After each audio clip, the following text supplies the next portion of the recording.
بسم اللہ الرحمن الرحیم ومن اشترى بيضا أو بطيخا أو قصاء أو خيارا أو جوزا فكسره فوجده فاسدا فإن لم ينتفع به رجع بالثمن كله۔ اور کسی نے انڈا خریدا یا خربوز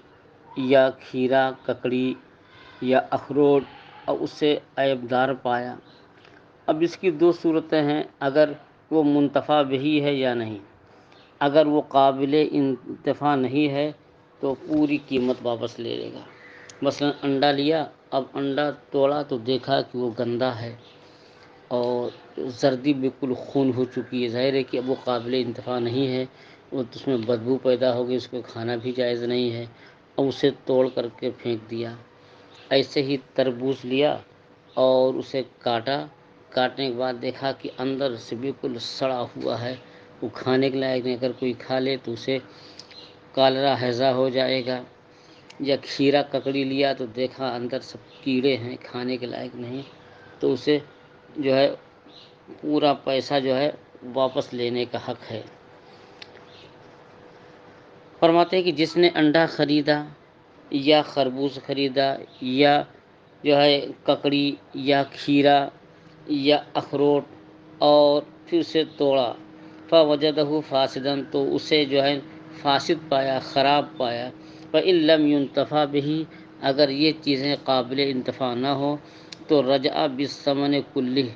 تو پورا ثمن واپس لے گا۔ ولأنہ لیس بمال، کیونکہ جب یہ انڈا گندا ہے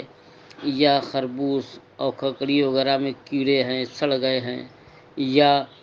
جو ہے اخروٹ میں مغز ہی نہیں ہے، تو یہ سب کیا ہیں کہ یہ قابل انتفاع نہیں، مال نہیں، تو اب فکانہ البیع باطلا، تو اب یہ بیع باطل ہوئی، اس لیے واپس کر سکتا ہے۔ اب ایک سوال، اس کا جواب، اخروٹ کے اوپر چھلکا ہوتا ہے تو اور اگر کسی نے 5 کلو اخروٹ لیا اور سب توڑ ڈالا اور اندر بہت کم ہی صحیح سالم مغز سے، بلکہ تقریباً سب ہی خراب نکلے، شراب توڑتے گئے خراب نکلتا گیا، لیکن اس کے اوپر جو چھلکا ہے، اور وہ چھلکا تو قابل انتفاع ہے، کیونکہ کھانا پکانے کے کام آ سکتا ہے اور ٹھنڈک میں جو ہے تاپنے کے کام آ سکتا ہے۔ لکڑی جلانے کا جو کام ہے اس چھلکے سے بھی لیا جاتا ہے، تو اگر چھلکا صحیح ہو، لکڑی جلانے کے لائق ہو، لکڑی جلانے کی طرح ہو اور اس سے کھانا بھی پکا سکتے ہیں، تو قابل انتفاع تو ہے۔ اگرچہ مغز قابل انتفاع نہیں، لیکن چھلکا تو قابل انتفاع ہے، اس لیے جو ہے اس کی بیع فاسد نہیں ہونی چاہیے۔ تو اس سوال کا جواب دے رہے ہیں۔ جواب کا خلاصہ یہ ہے کہ جو لوگ انڈا خریدتے ہیں تو انڈا خریدنے سے چھلکا خریدنا مقصود نہیں ہوتا ہے، مقصود اس کے اندر جو زردی اور سفیدی ہے اس کا خریدنا ہے۔ تو اگر انڈے کا چھلکا صحیح ہو لیکن اندر سے خراب ہو تو بیع فاسد ہوگی۔ اسی طریقے سے اخروٹ خریدتے ہیں اور اخروٹ خریدنے سے چھلکا خریدنا مقصود نہیں، بلکہ اس کے اندر جو مغز ہوتا ہے،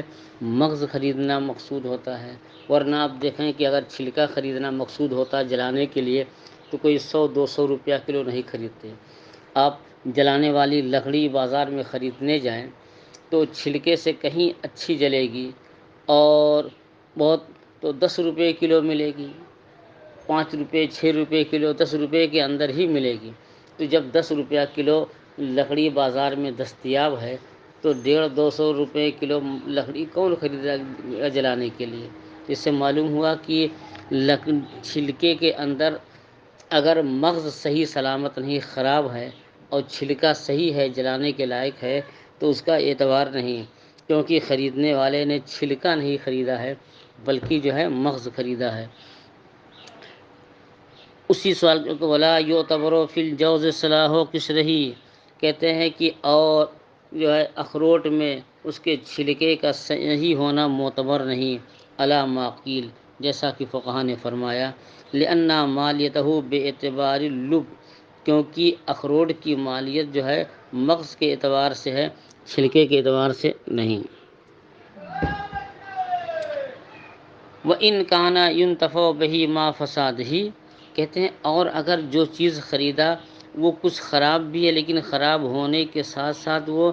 قابل انتفاع ہے، تو اب جو ہے وہ سب مبی واپس نہیں ہوگی۔ فرماتے ہیں وَإِنْ كَانَ يُنْتَفَعُ بِهِ مَا فَسَادِهِ، اور اگر وہ چیز قابل انتفاع ہو اور اس کے خراب ہونے کے باوجود، تو لم يردہ، تو اب اسے واپس نہیں کرے گا۔ تو لأن الکسرى عیب حادث، کیونکہ توڑنا جو ہے ایک نیا عیب ہے۔ لیکن اب اگر چیز قابل انتفاع تو ہے مگر خراب بھی ہے، تو اس میں نقصان ہے کہ نہیں؟ نقصان ہے، تو مشتری کا نقصان ہے۔ تو ایسے طریقے سے فیصلہ فرما رہے ہیں کہ مشتری کا بھی نقصان نہ ہو، بائع کا بھی نہ ہو۔ جہاں ایک طرف یہ فیصلہ ہوا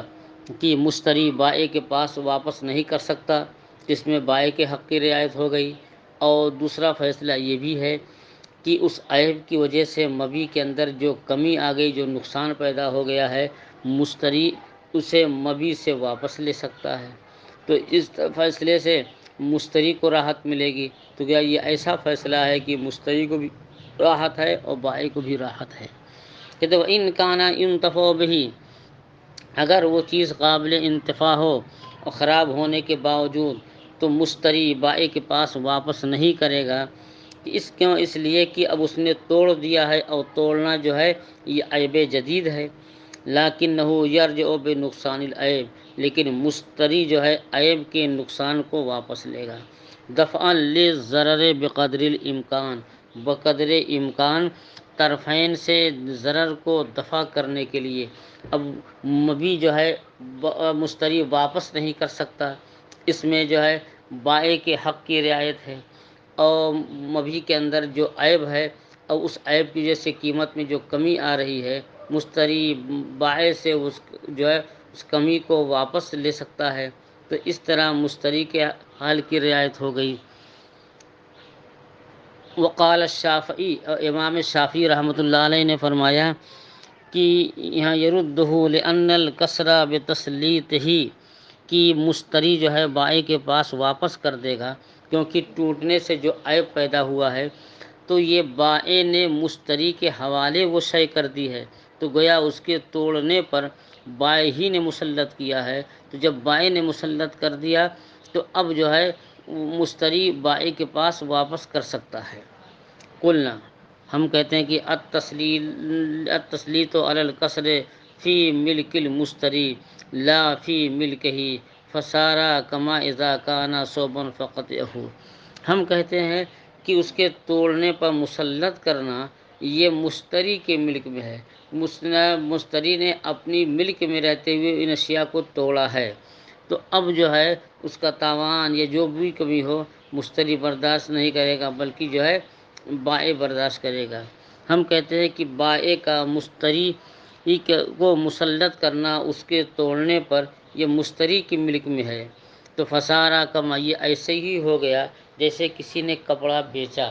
اور کپڑا بائع کے حوالے کر دیا، اور مشتری نے کپڑا کاٹا، اور کپڑا کاٹنے کے بعد عیب پر مطلع ہوا، تو مشتری جو ہے اس عیب کے اس کی وجہ سے جتنی کمی ہے اس کمی کو بائع سے واپس لے سکتا ہے، اگرچہ جو ہے مبیع واپس نہیں کر سکتا۔ تو مبیع واپس تو نہیں کرے گا، لیکن جو نقصان تھا نقصان کا عوض لے سکتا ہے۔ ہم کہتے ہیں کہ مشتری کو مسلط کرنا اس یہاں مبیع کو توڑنے پر یہ بائع کی ملک میں ہے، کہ جب وہ توڑ رہا تھا تو بائع نہیں مشتری، تو مشتری کی ملک میں تھا۔ لا فی ملک ہی، یہ بائع کی ملک میں وہ چیز نہیں تھی۔ فسارا کما اذا کانا صوبا فقطعہ، تو ایسے ہی ہو گیا جیسے کہ وہ کپڑا تھا اور اس نے اس کو قطع کر دیا، اور قطع کرنے کے بعد مشتری عیب پر مطلع ہوا، تو عیب کی وجہ سے جو نقصان تھا اسے واپس لے سکتا ہے۔ وَلَوْ وَجَدَ فَاسِدًا وَهُوَ قَلِيلٌ، اب یہ دوسرا مسئلہ اسی سے متعلق ہے کہ اگر کسی نے کوئی سامان خریدا اور اس میں کچھ حصہ جو ہے خراب پایا، اور خراب کی مقدار جو ہے یہ کم ہے، تو یہ بڑے صحیح ہے۔ مثلا اس نے 1 کنٹل آم خریدا، اور 1 کنٹل آم میں جو ہے 5 آم خراب نکل گئے، تو یہ بے فاسد نہیں، کیونکہ کوئی بھی چیز لیجئے تو 100% وہ صحیح نہیں ہوتی۔ آپ گیہوں خریدیں گے تو اس میں کچھ نہ کچھ حصہ گھنا ہوا مل ہی جاتا ہے۔ آپ جو ہے آم خریدیں، اخروٹ خریدیں، بادام خریدیں، تو کچھ نہ کچھ دانہ اس میں سے تو خراب نکلتا ہی ہے۔ فرماتے ہیں کہ اور اگر جو ہے اگر خریدنے کے بعد مبی میں کچھ حصہ خراب پایا، وہ ہوا قلیل، اور خراب کی مقدار بہت کم ہے، تو جاز البیع و استحساناً، تو یہ بیع استحساناً جائز ہے۔ لأنہ لا یخلو عن قلیل فاسد، کیونکہ کوئی بھی چیز جو ہے تھوڑے سے خرابی سے خالی نہیں ہوتی ہے، کچھ نہ کچھ مقدار اس کی خراب ہوتی ہے۔ تو اب کہتے ہیں کتنی، کہتے ہیں والقلیل ما لا یخلو عنہ الجزۃ عادتاً، کہتے ہیں کہ قلیل وہ ہے کہ عمدہ چیز کی عادتاً جس کے بغیر خالی نہ ہو۔ جیسے کہ قلیل جو ہے، یہی آم کی مثال، کہ 1 کنٹل لیا اس میں جو ہے 5 آم خراب نکل گیا۔ بادام لیا اور اس میں سے جو ہے 1 کلو بادام لیا سے اس میں 1-2 مغز جو ہے وہ خراب نکل گئے۔ فرماتے ہیں کہ اگر بعض حصہ خراب پایا اور وہ قلیل ہے تو بیع استحساناً جائز ہے، اس لیے کہ کوئی بھی عمدہ چیز جو ہے تھوڑی سی خرابی سے خالی نہیں۔ تو اب قلیل کی مقدار کیا ہے؟ والقلیل ما یخلو عنہ الجزۃ عادتاً، قلیل وہ ہے کہ عمدہ سے عمدہ سے عادتاً بغیر اس کے خالی نہیں ہوتی۔ کل واحد والاثنین فی المئہ، جیسے 100 اخروٹ لیا تو 100 میں سے 1-2 دانہ خراب ہو جانا، یا ایسے ہی 5 جو ہے 1 کنٹل آم لیا تو 2-4 آم اس میں خراب ہو جانا۔ وَإِنْ كَانَ الْفَاسِدُ كَثِيرًا لَا يَجُوزُ، اور اگر جو ہے مبی میں سے بیشتر حصہ خراب ہو تو یہ بیع جائز نہیں۔ مثلا 1 کنٹل آم خریدا اور اس میں 60 کلو خراب نکلا، 40 کلو ٹھیک تھا، تو یہ بیع فاسد ہے، لا یجوز جائز نہیں۔ وَيَرْجِعُ بِكُلِّ الثَّمَنِ، اور مشتری جو ہے بائع سے پورا ثمن واپس لے گا اور مبی واپس کر دے گا۔ لِأَنَّهُ جَمَعَ بَيْنَ الْمَالِ وَغَيْرِهِ، کیونکہ جو صحیح ہے وہ مال ہے اور جو فاسد ہے اور خراب ہے وہ غیر مال ہے، تو گویا بائع نے مال کے ساتھ ساتھ غیر مال کو بھی جمع کر دیا، اور مال کے ساتھ غیر مال کو جمع کر کے بیچنا یہ جائز نہیں ہے۔ جیسے کسی نے جو ہے 2 غلام خریدنے کی بات کی اور بائع کے پاس ایک ہی غلام تھا، تو بائع نے کہا ٹھیک ہے 2 غلام ہمارے پاس ہیں، تو ایک تو خود آ گیا کہ بائع جو ہے کہ فرماتے اس لیے کہ گویا اس نے جمع کیا ہے۔ وَيَرْجِعُ بِكُلِّ الثَّمَنِ، اور وہ پورا ثمن واپس لے گا جبکہ اکثر حصہ خراب ہو، تو لِأَنَّهُ جَمَعَ بَيْنَ الْمَالِ وَغَيْرِهِ، کیونکہ اگر اچھا بھی ہو خراب بھی ہو اور خراب کی مقدار زیادہ ہو تو گویا اس نے مال کے ساتھ غیر مال کو جمع کر دیا۔ فَصَارَ كَالْجَمْعِ بَيْنَ الْحُرِّ وَالْعَبْدِ، تو یہ غلام اور آزاد کو جمع کرنے کی طرح ہو گیا۔ مثلا ایک شخص غلام خریدنے کے لیے گیا اور بائع کے پاس ایک ہی غلام تھا، اس نے کہا ہم کو 2 غلام چاہیے، اس نے کہا ٹھیک ہے 2 غلام لے لیجئے، ایک تو اپنا غلام اور دوسرے جو ہے زید کا بیٹا جو آزاد تھا تندرست، اس نے کہا کہ یہ دونوں ہمارے غلام ہیں اور ان کو آپ خرید لیجئے، تو غلام کے ساتھ آزاد کو بھی شامل کر کے جو ہے بیچ لیا۔ بہت سے فراڈی ہوتے ہیں، طرح طرح کے فراڈ کرتے رہتے ہیں۔ آئے دن اخبارات میں آپ سنتے ہیں کہ ATM پر ایک آدمی پیسہ نکال رہا تھا اور دوسرے آدمی نے اس کا کارڈ جو ہے تبدیل کر دیا، کسی کے کھاتے سے پیسہ جو ہے نکل جاتا، طرح طرح کے فراڈی ہیں۔ تو اب اس فراڈی نے جو ہے آزاد کو غلام کے ساتھ جو ہے ساڑھ کر کے بیچ دیا، تو یہ بیع فاسد ہے۔ ومن باع عبدا فباعه المشتری ثم رد علیہ بعیب فإن قبل بقضاء القاضی، اب یہاں سے بیان فرما رہے ہیں کہ ایک شخص نے غلام بیچا، غلام کی قید اتفاقی ہے، کوئی بھی چیز بیچ، کہ مثلا زید نے بکر کے ہاتھ غلام بیچا، اور بکر نے وہی غلام جو ہے خالد کے پاس خالد کے ہاتھ بیچ دیا۔ اب خالد جو ہے آیا بکر کے پاس، اس نے کہا کہ جو غلام آپ نے بیچا ہے یہ تو عیب دار ہے، اس کی ایک آنکھ میں تو روشنی ہی نہیں ہے، آنکھ کھلتی ہے مگر روشنی نہیں ہے، اور اس کے ہاتھ میں جو ہے بجائے 5 انگلی کے 6 انگلیاں ہیں، اور کچھ اس کا کان تو جو ہے یہ ایک کان ہے ہی نہیں، پیدائشی طور سے جو ہے بس صرف سوراخ ہے، اور اس پر ہلکا سا گوشت نما ہے، اور جیسے کان ہوتا ہے اس طرح کان نہیں ہے۔ تو اب یہ جو ہے مشتری دوم نے، خالد نے یہ مشتری اول یعنی بکر سے کہا، اور بکر جو ہے ٹال مٹول کرنے لگا کہ نہیں، عیب تو میرے پاس نہیں تھا، یہ کیسے کہہ رہے ہو۔ اور بکر نے جو ہے خالد نے گواہ پیش کر دیا، 2 گواہ، ایک بابو الاختر کو اور ایک وحید الرحمان، کہا ان دونوں کے سامنے بکر نے یہ اقرار کیا تھا کہ جو غلام میں نے خریدا ہے اور یہ غلام تو عیب دار ہے، اس کی آنکھ کھلتی ہے مگر روشنی نہیں ہے، ان دونوں آدمیوں کے سامنے اقرار کیا تھا، اور پھر بھی انہوں نے دھوکہ دے کر کے میرے ہاتھ بیچ دیا۔ تو اب جو ہے کہ دھوکہ دے کر کے اس نے بیچ دیا اور اقرار بھی کیا تھا۔ اب جو ہے خالد کہہ رہا ہے کہ یہ جو غلام آپ نے بیچا ہے اس کے اندر تو عیب ہے، تو اس نے کہا نہیں، عیب تو نہیں ہے۔ تو انہی دونوں گواہوں نے کہہ دیا نہیں، آپ نے تو ہم لوگوں کے سامنے اقرار کیا ہے کہ آپ کا غلام عیب دار ہے۔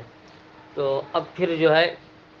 خالد گئے قاضی کے ہاں، اور قاضی کے پاس گئے اور ان 2 گواہوں کو لے کر کے کہ ان کے سامنے جو ہے بکر نے اعتراف کیا تھا کہ ہمارا غلام عیب دار ہے، اور بغیر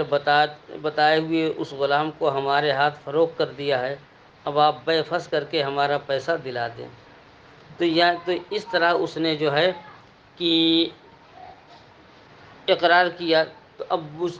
اب فرماتے ہیں کہ فَإِنْ باء عبدن، جس نے غلام بیچا، فباءہ المشتری، تو مشتری نے اس غلام کو بیچ دیا، ثم رد علیہ بعیب، پھر غلام جو ہے اس کے پاس مشتری اول کے پاس لوٹا دیا گیا، فإن قبل بقضاء القاضی، اگر اس نے قاضی کے فیصلے ہی سے قبول کیا ہے تو، اور بے اقرارن اور بینتن اور بے اباء یمین، 3 صورتوں میں سے کسی بھی صورت سے، یا تو قاضی کے فیصلے سے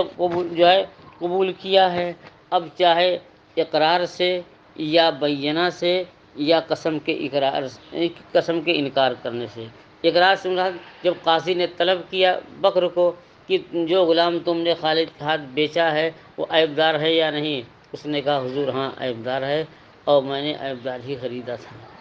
یہ بات ہو گئی کہ اقرار سے جو ہے قاضی نے فیصلہ کیا، او بینتن یا بینہ سے، مثلاً کہ دوسرے خریدار یعنی خالد نے قاضی سے کہا کہ یہ جو غلام میرے ہاتھ اس نے بیچا ہے اس میں عیب تھا،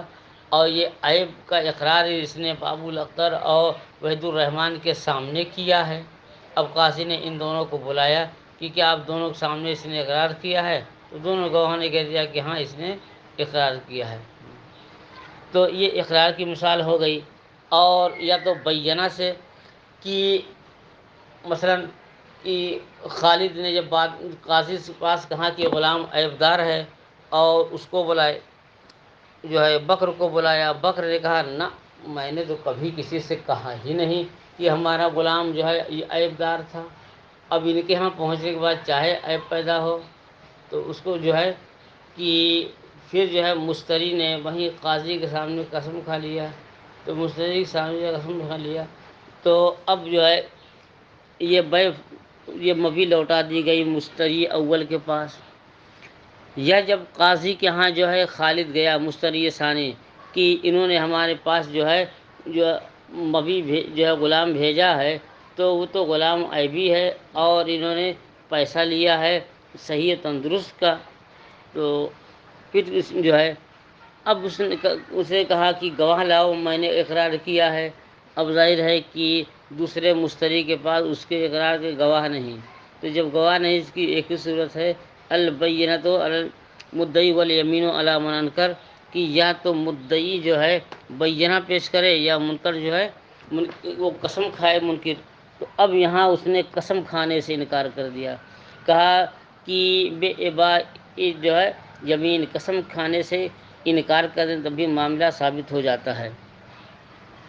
تو لہو ان یردہ علی بائعہ، تو مشتری اول کو ان صورتوں میں یہ حق ہے کہ اسے بائع کے پاس واپس کر دے، لأنہ فسق من الاصل، کیونکہ یہ اصل ہی سے بیع کا فسق کرنا ہوا۔ اصل سے مراد کیا؟ جس سے اس نے زید سے خریدا تھا وہی سے فسق کرنا ہے۔ کألم یکن، کألم یکن، تو گویا جو ہے وہ بیع ہوئی نہیں۔ غایت الامر انہ انکر قیام العیب لیکنہ صار مکذبا شرعا بالغیب، ایک جو ہے کہ جب وہ بیع ہی نہیں ہوئی تو اب جو ہے قاضی کے فیصلے سے واپس ہو گئی۔ اب دوسرا بھی یہ ہے کہ جب مشتری نے اقرار کر لیا تھا کہ ہاں یہ مبیع عیب دار ہے، اور اس کے اقرار سے اور قاضی نے فیصلہ کر دیا کہ مبیع جو ہے مشتری اول کے پاس واپس کر دیں، تو جب مشتری اول کے پاس مبیع واپس ہو گئی تو کیا اسے زید یہ مدینہ شریف میں بیچنے کا اختیار ہے کہ نہیں؟ وہ جو ہے تو اب یہ کہہ رہے ہیں کہ جب اس نے اقرار کر لیا کہ ہاں مبیع کے اندر عیب تھا، تو مبیع کے اندر عیب ہونے کی بنیاد پر کہ اب وہ مبیع کے اندر عیب نہیں ہے، یہ کہا کہ مبیع کے اندر عیب نہیں تھا، تو جب مبیع کے اندر عیب نہ ہونے کا اس نے اقرار کیا اور قاضی کے فیصلے کی وجہ سے مبیع جو ہے مشتری ثانی سے لوٹا دی گئی ہے، تو جب اس نے اقرار کیا کہ اس میں عیب نہیں تھا تو کیا وہ کون سا منہ لے کر کے جو ہے بائع کے پاس واپس کرے گا؟ وہ کیسے کہے گا کہ اس میں عیب ہے؟ جب وہ اعتراف کر چکا ہے کہ عیب دار نہیں ہے تو پھر گیٹ کے اس پار جو ہے کیسے عیب ثابت ہوگا؟ تو یہ کہہ رہے ہیں کہ زیادہ سے زیادہ معاملہ یہ ہے کہ انہ انکر قیام العیب، وہ غیب نہیں ہے، عیب ہے کہ مشتری اول نے اپنے مبیع میں عیب کے قیام کا انکار کیا، لیکنہ صار مکذبا شرعا، لیکن وہ شرعاً جو ہے اس کی تکذیب کر دی گئی ہے، اور جو شرعاً اس کی تکذیب کی گئی تو جا کر کے میں بھی لے لیں۔ تو اب جو ہے کہ ایک جب اقرار اس نے انکار کر دیا تھا عیب کا، تو کیسے یہ بائع کے پاس جو ہے واپس کرے گا؟ تو جواب دے رہے ہیں کہ ٹھیک ہے اس نے انکار کیا تھا عیب کا، لیکن اس کی تکذیب کر دی گئی شرعاً، جب قاضی نے فیصلہ کر دیا دو گواہوں کے سامنے تو گویا اس کی جو ہے تکذیب ہو گئی، تو سارا مکذباً شرعاً، تو شرعاً اس کی تکذیب ہو گئی لقضاء، قاضی کے فیصلے سے۔ ومعنی القضاء، اور قضاء کا معنی یہ ہے کہ بالاقرار، قضاء بالاقرار کا معنی ہے کہ انہ انکر الاقرار، کہ اس نے اقرار کا انکار کیا کہ میں نے کبھی نہیں اقرار کیا کہ یہ میرا جو ہے اس میں عیب ہے۔ فاثبت بالبینہ، تو یہ بینہ سے جو ہے عیب ثابت کیا گیا۔ وہذا بخلاف الوکیل بالبیع اذا رد علیہ بعیب بالبینۃ، کہتے ہیں یہ وکیل بالبیع کے برخلاف، مثلا ہم نے کسی کو جو ہے بابو الاختر سے کہا جاؤ قلم لے آؤ، ہم نے ان کو جو ہے وکیل بنایا، تو یا ہم نے کہا یہ ہمارا قلم ہے آپ اس کو فروخت کر دو، اب بابو الاختر گئے یہ قلم فروخت کر دیے وحید الرحمن کے پاس، اب جو ہے 1 گھنٹے کے بعد ان کے پاس آئے گا وحید الرحمن بھائی قلم واپس لے لیجئے، اب قلم واپس دو آدمی کہہ رہے ہیں اب ہم واپس ہی نہیں کریں گے، تو اب کہا کہ یہ واپس کر دیجیے۔ اب بائع جو ہے وکیل کو ہم نے بھیجا بیچنے کے لیے، اور وکیل نے جو ہے بیچ دیا، اور پھر وکیل نے جس کے ہاتھ بیچا اس نے وکیل کے پاس واپس کر دیا کہ اس میں عیب ہے، تو وکیل کو واپس کرنا یہ گویا جو ہے جو موکل ہے اس کو واپس کرنا ہوا، تو یہ اس کے برخلاف وہاں 2 بیع ہو گئی کہ زید نے بیچا بکر کے ہاتھ، بکر نے بیچا خالد کے ہاتھ، تو وہاں دو بیع ہو گئی۔ اور یہاں وکیل اور موکل میں موکل نے وکیل کو بیچنے کا اختیار دیا اور وکیل نے بیچا، یہاں ایک بیع ہے۔ بخلاف وکیل بالبیع کے اذا رد علیہ بعیب بالبینہ، جب وکیل بالبیع کے پاس مبیع رد کر دی گئی، واپس کر دی گئی دلیل سے، حیث یکون ردا علی الموکل، اور ایسی دلیل جسے موکل پر رد ہو، اور یہ جو ہے موکل پر رد ہو جائے گی۔ کیوں؟ لأن البیع ہناک واحد، کیونکہ وکیل اور موکل کی صورت میں بیع ایک ہے، والموجود ہاں ہونا بیعان، اور یہاں دو بیع موجود ہیں، کہ ایک تو جو ہے کہ خالد نے بکر سے خریدا ہے اور بکر نے زید سے خریدا ہے، وہاں دو جو ہے کہ یہاں جو ہے دو بیع ہیں، وہاں ایک ہی بیع ہو رہی ہے۔ فرماتے ہیں یہ بخلاف وکیل بالبیع کے، جب وکیل بالبیع کے پاس مبیع لوٹا دی جائے عیب کی وجہ سے بینہ سے، تو یہ رد ہوگی کہاں؟ وکیل کے پاس جو ہے لہو واحد،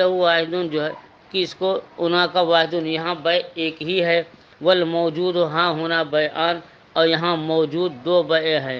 کہ زید نے بیچا بکر کے ہاتھ، بکر نے بیچا خالد کے ہاتھ۔ تو فسق الثانی لا ينفسخ الاول، تو دوسری کے فسخ کرنے سے پہلی بیع فسخ نہیں ہوگی۔ جب جو ہے خالد نے واپس کر دیا بکر کے پاس، فسخ کر دیا، تو بکر کے فسخ ہونے سے اور یہاں زید کی ملک فسخ نہیں ہوگی۔ وَإِنْ قَبِلَ بِغَيْرِ قَضَاءِ الْقَاضِي، اور اگر مشتری اول نے یعنی بکر نے قاضی کے فیصلے کے بغیر جو ہے قبول کر لیا، تو لَيْسَ لَهُ أَنْ يَرُدَّهُ، تو اسے یہ حق نہیں کہ بائع کے پاس مبیع واپس کر دے، لِأَنَّهُ بَيْعٌ جَدِيدٌ فِي حَقِّ الثَّالِثِ، کیونکہ اس کا واپس لینا یہ بیع جدید ہے تیسرے کے حق میں، کہ اگر خالد جو ہے بکر کے پاس واپس نہ کر کے خالد کے پاس یہ زید کے پاس واپس کر دیتا، تو یہ بیع جدید ہوتی، گویا کہ بکر نے زید نے بیچا بکر کے ہاتھ، بکر نے بیچا خالد کے ہاتھ، اور خالد نے بیچا پھر جو ہے زید کے ہاتھ، تو یہ بیع ثالث ہوتی، بیع جدید ہوتی تیسرے کے حق میں، یعنی بائع کے حق میں۔ وَإِنْ كَانَ فَسْقًا فِي حَقِّهِمَا، اگرچہ مشتری اول اور مشتری ثانی ان دونوں کے درمیان یہ فسخ ہے، مگر تیسرے کے درمیان یہ جو ہے بیع جدید ہے۔ وفی الجامع الصغیر، جامع صغیر میں ہے کہ وَإِنْ رُدَّ عَلَيْهِ بِإِقْرَارِهِ، اگر جو ہے مشتری اول کے پاس مال واپس کر دیا گیا اس کے اقرار سے، قاضی کے قضا کے بغیر اور کسی عیب کی وجہ سے، لا يحدث مثلہ، تو جن کے مثل جو ہے وہ عیب پیدا نہیں ہوتا، تو لم یکن لہ ان یخاصم الذی باعہ، تو اسے یہ اختیار مشتری اول کو اختیار نہیں کہ جس نے اس کے ہاتھ بیچا ہے اس سے مخاصمہ کرے۔ مثلا بائع سے اس نے خریدا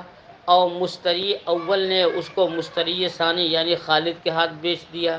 اور خالد نے کہا دیکھیے جو غلام آپ نے بیچا ہے اس کے ہاتھ میں تو 6 بلکہ 7 انگلیاں ہیں، اور 7 انگلیاں اس کی وجہ سے یہ عیبدار ہو گیا، تو یہ جو 7 انگلیاں ہیں یہ عیب ہے، لیکن یہ عیب جدید نہیں معلوم ہو رہا، یہ جو ہے عیب قدیم ہے، یعنی جو کہ اور جو ہے کہتے ہیں کہ یہ دونوں جو ہے ان دونوں مشتریوں کے بیع کی بکر اور خالد کے درمیان یہ کیا ہے؟ فسخ ہے۔ والاول ثالثہما، اور بائع اول یعنی زید جس نے بیچا تھا یہ ان دونوں کا جو ہے کہ غیر تیسرا ہے۔ اور جامع صغیر میں یہ ہے کہ اگر وہ مال واپس کر دیا گیا مشتری اول کے پاس مشتری اول کے عیب کے اقرار کر لینے کی وجہ سے، اور یہ جو ہے واپسی قاضی کے فیصلے کے بغیر ہوئی اور ایسے عیب کی وجہ سے ہوئی کہ اس جیسا عیب پیدا نہیں ہوتا اتنی مدت میں، مثلا ایک ہاتھ میں جو ہے 10 انگلیاں ہو جانا، تو لم یکن لہ ان یخاصمہ، تو مشتری اول کو جو ہے اب اس سے جو ہے مخاصمہ کا اختیار نہیں ہے، الذی باعہ، جس نے اس کے ہاتھ بیچا ہے، کیا ہے؟ بائع اول زید نے۔ وبہذا تبینہ، کہتے ہیں جامع صغیر کے مسئلے سے یہ بات واضح ہو گئی کہ ان الجواب فیما یحدث مثلہ و فیما لا یحدث مثلہ سواء، کہ مشتری اول نے مشتری دوم کے پاس جو بیچا ہے اور اس کی مدت واپس کرنے وہ آیا، اس مدت میں اگر اس کے مثل عیب پیدا ہو جاتا ہے اور یا اس کے مثل عیب نہیں پیدا ہوتا ہے تو دونوں کا قاعدہ جو ہے ایک ہے۔ فرماتے ہیں کہ اس سے واضح ہو گئے کہ جواب اس صورت میں کہ جس کے مثل عیب پیدا ہوتا ہے یا عیب پیدا نہیں ہوتا دونوں برابر ہے۔ عیب پیدا ہوتا اس میعاد میں، مثلاً بدن میں پھوڑے نکل آئے، پھنسیاں نکل آئیں، آنکھ میں جو ہے تکلیف ہو گئی،